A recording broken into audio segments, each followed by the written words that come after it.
بسم اللہ الرحمن الرحیم۔ سورۃ البقرہ۔ افتطمعون، کیا تم امید رکھتے ہو؟ جہاں تتمہ ہے نوثانی کا، تتمہ سمجھتی ہیں؟ تتمہ ہے، اس میں یہود کی 5 جماعتوں کا ذکر ہے، 5 جماعتوں کا، یہود کی 5 جماعتوں کا ذکر تتمہ اس میں آیا۔ افتطمعون، کیا تم امید رکھتے ہو؟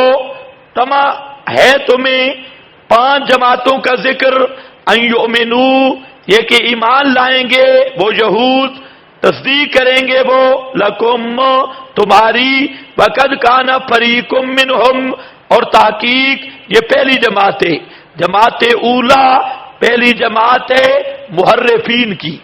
پہلی جماعت کس کی ہے؟ شاباش بولے، پہلی جماعت کس کی ہے؟ جتنا جلدی بولیں گے اتنا سبق جلدی ختم ہوگا۔ اب تتمہ پڑھ کے ختم۔ پہلی جماعت محرفین، محرفین کی جماعت، فرمایا کہ ان میں وقد کان فریق منہم، تحقیق ایک جماعت ان میں سے، یسمعون کلام اللہ، سنتے ہیں اللہ کا کلام یعنی تورات، کلام اللہ، ثم یحرفونہ، پھر تعریف کرتے ہیں اس کی لفظاً و معناً، دونوں طرح کرتے ہیں۔ یحرفونہ من بعد ما عقلوہ، بعد اس کے کہ سمجھتے ہیں اس کو، وہم یعلمون، حالانکہ وہ جانتے ہیں۔ وَإِذَا لَقُوا الَّذِينَ آمَنُوا، پہلی جماعت کس کی؟ خیال کرو اب بھی موجود ہیں محرفین۔ تو پہلے محرفین یہود تحریف کرتے، تحریف ہے حرف سے، حرف کا معنی آپ پڑھتے ہیں طرف، کنارہ۔ تحریف کی 3 بڑی صورتیں ہیں، تحریف معنوی کی 3 بڑی صورتیں۔ ایک تحریف ہے معنی بدل دینا کسی لفظ کا، دوسرا تحریف ہے مصداق بدل دینا، اور تیسرا تحریف ہے مراد بدل لینا۔ یہ تینوں تحریف ہیں، تحریف فی المعنی، فی المصداق، فی المراد۔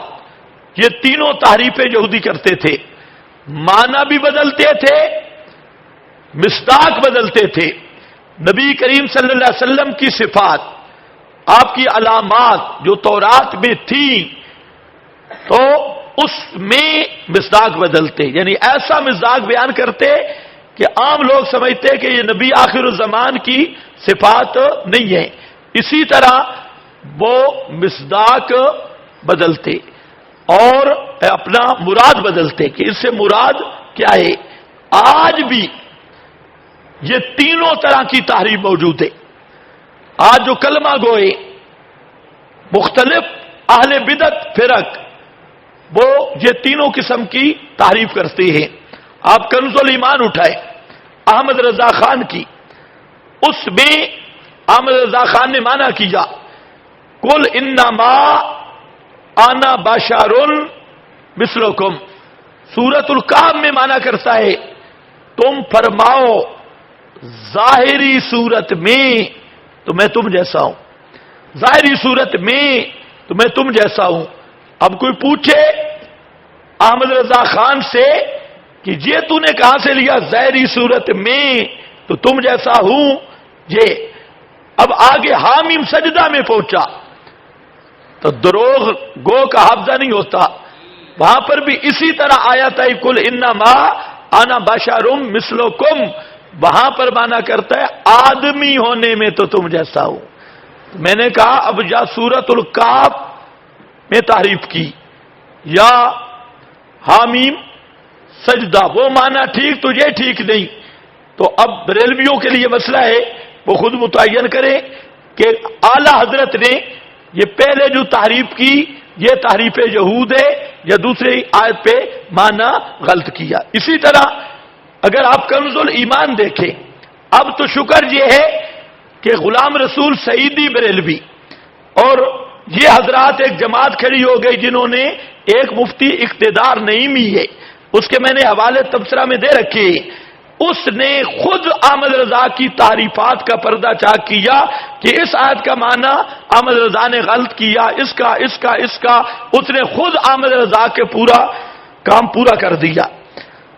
اس کی کتاب مطبوع تنقیدات علی مطبوعات، اس پر تو اسی طرح تسکین الصدور میں مولانا سرفراز خان صفدر صاحب نے وہاں پر عجیب ایک تحریف کی ہے، عجیب، وہاں ایک آیت لائے، کما یئسل کفار من اصحاب جہاں مولانا سرفراز نے مانا کیا جیسے کافر قبروں والوں کی حیات سے مایوس ہو گئے، جیسے کافر قبر والوں کی حیات سے مایوس ہو گئے، یہ تسکین الصدور میں دیکھنا۔ اب عمر اچھروی، احمد جار خان گجراتی، انہوں نے بھی اس کی تعریف کی، شاید کی، انہوں نے کہا جیسے کافر قبر والوں کی امداد سے مایوس ہو گئے، مجھے مانا کیا، انہوں نے کہا جو قبر والوں کی امداد سے مایوس ہو وہ کافر ہے، کہتے قرآن نے کہا کما یئسل کفار، وہ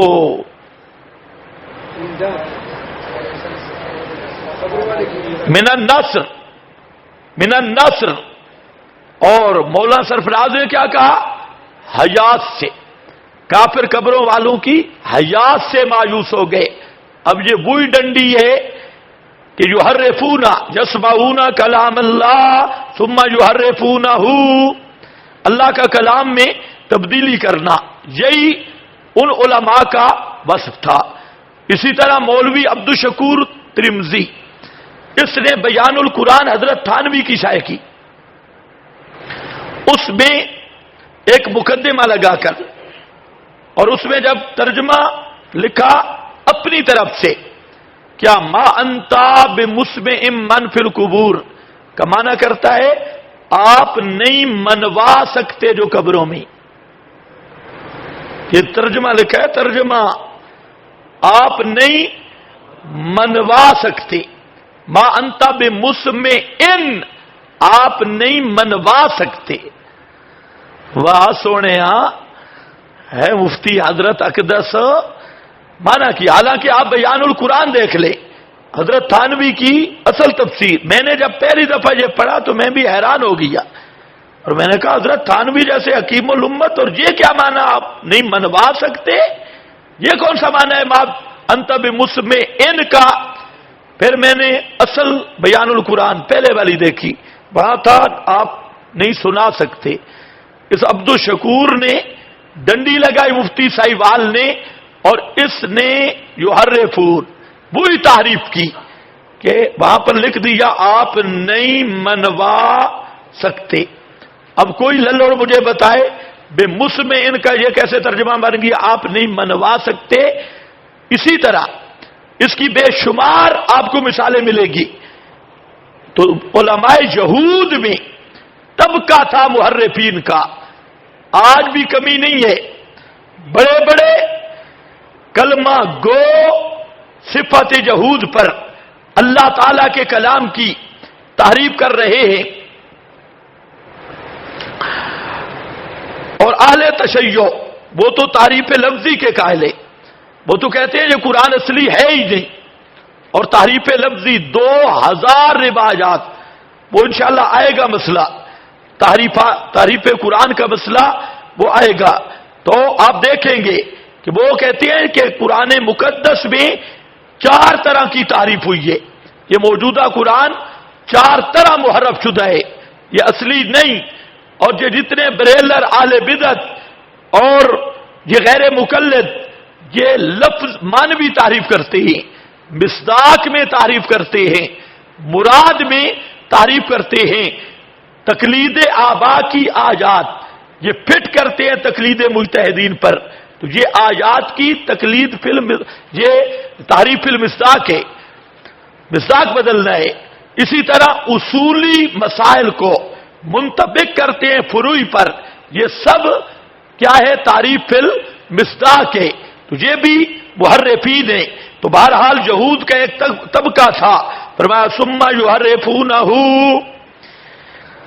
وقد کان فریق، البتہ ہے ایک جماعت منہم، ان میں سے یسمعون کلام اللہ، جو سنتی ہے کلام اللہ، اللہ کے کلام کو، ثم یحرفونہ، پھر اس کی تحریف کرتے ہیں۔ کتنی قسم کی؟ 3۔ اور ان کی ایک اور بھی تھی، لفظاً معنن من بعد۔ پہلا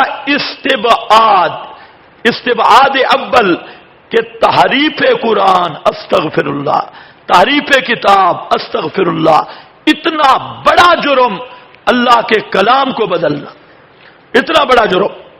پھر من بعد ما اکلوہ، بعد اس کے، یہ استبعاد 2 میں کہ اللہ کے کلام کو بدلتے ہیں، وہ بھی جان بوجھ کر، سمجھنے کے باوجود پھر بدلتے ہیں۔ من بعد ما اکلوہ وہم یعلمون، حالانکہ وہ جانتے ہیں، استبعاد سوم، وہم یعلمون، وہ جانتے ہیں کہ اس طرح بہت بڑا جرم بھی ہے،